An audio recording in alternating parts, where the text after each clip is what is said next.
O que pensar? Em Filipenses 4:8, Paulo nos dá um grande ensinamento. Ele diz: finalmente, irmãos, tudo que é verdadeiro, tudo que é respeitável, tudo que é puro, tudo que é justo, tudo que é certo, tudo que é amável, tudo que é de boa fama, tudo que é louvável, se alguma virtude há, seja isso que ocupe o vosso pensamento.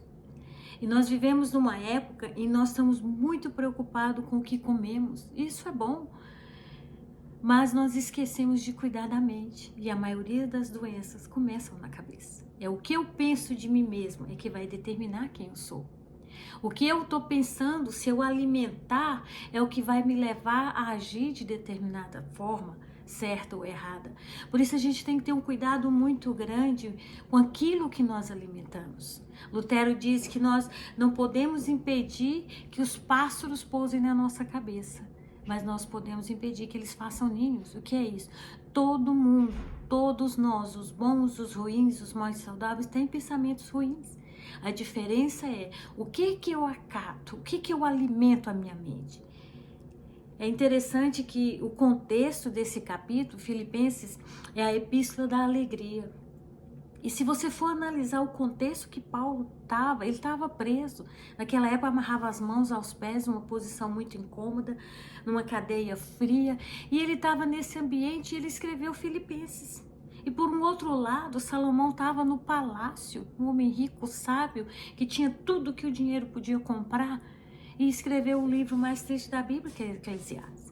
Então a gente tem que parar para pensar e analisar o contexto desses dois livros. E é interessante que antes dele falar do que pensar, ele começa a epístola, falando de alegria.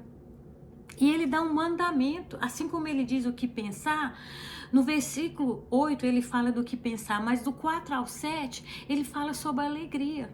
Ele dá uma ordem: alegrai-vos no Senhor. Outra vez vos digo, alegrai-vos no Senhor.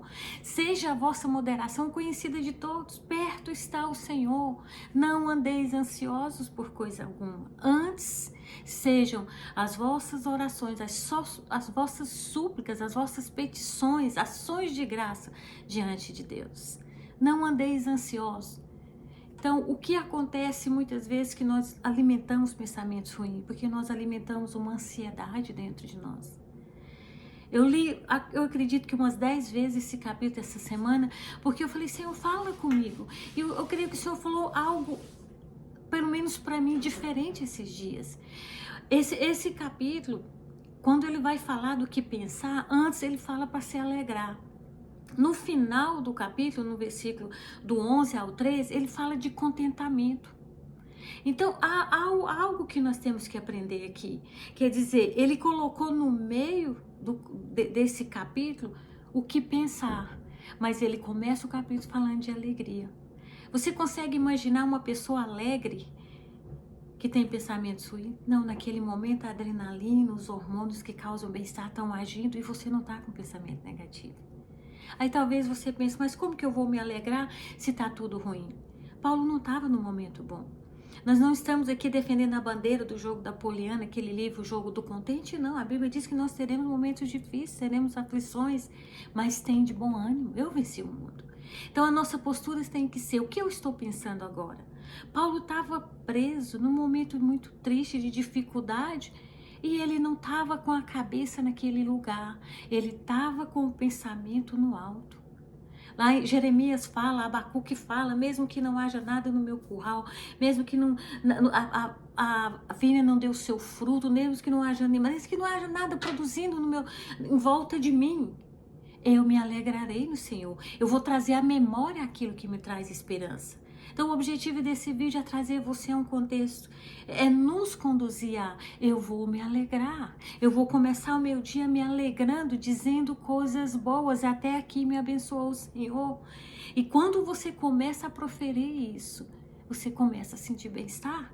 E mesmo as coisas difíceis, hoje está acontecendo isso, você pode chegar diante do Senhor, ele fala: não andeis ansiosos, mas lance sobre o Senhor. Diga para ele as suas petições, as suas súplicas. Insista com Deus, mas tenha ações de graça. Ore desabafe, lance sobre ele, mas tenha ações de graça. Você quer ter pensamentos bons? Comece o dia com ações de graça.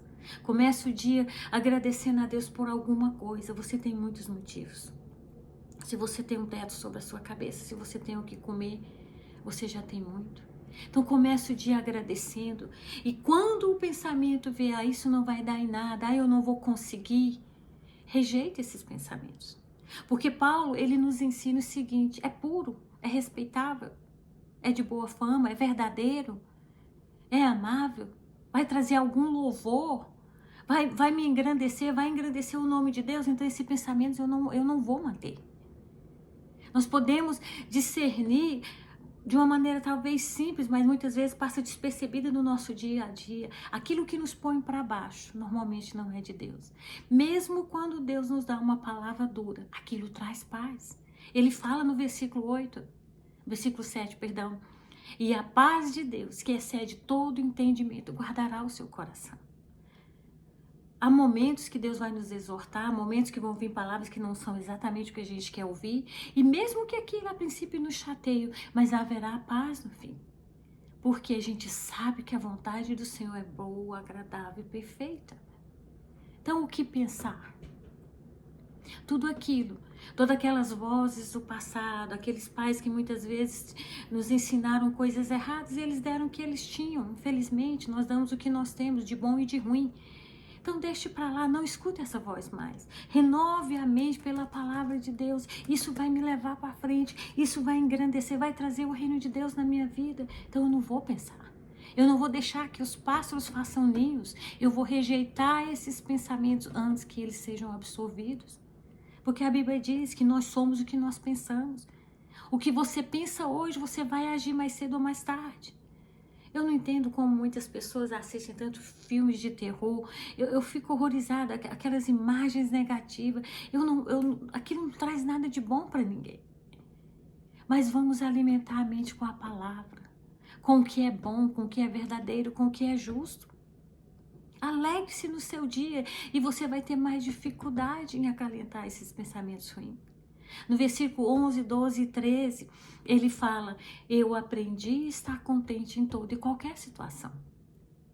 Quer dizer, ali não era um ambiente de alegria, mas ele diz: eu aprendi a estar contente com muito, com pouco, na fartura, na escassez. Isso fala de um contentamento, da certeza que hoje eu posso não ter tudo, mas eu tenho Deus que vai prover. E ele diz: eu aprendi a estar contente em toda e qualquer situação. Tudo posso naquele que me fortalece. E esse é o pensamento.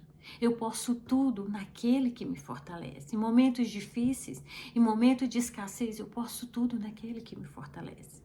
Não abra sua boca para falar mal dos seus negócios, da sua casa, de você fisicamente. Não, comece a falar algo bom. Não, eu vou chegar no peso que eu quero, eu vou chegar na graduação, eu vou me formar. Ninguém na minha família se formou, mas eu vou me formar, eu vou montar um business, eu vou prosperar. Mantenha esses pensamentos, escreva na geladeira, no espelho, caminhe segundo o que a palavra diz de você.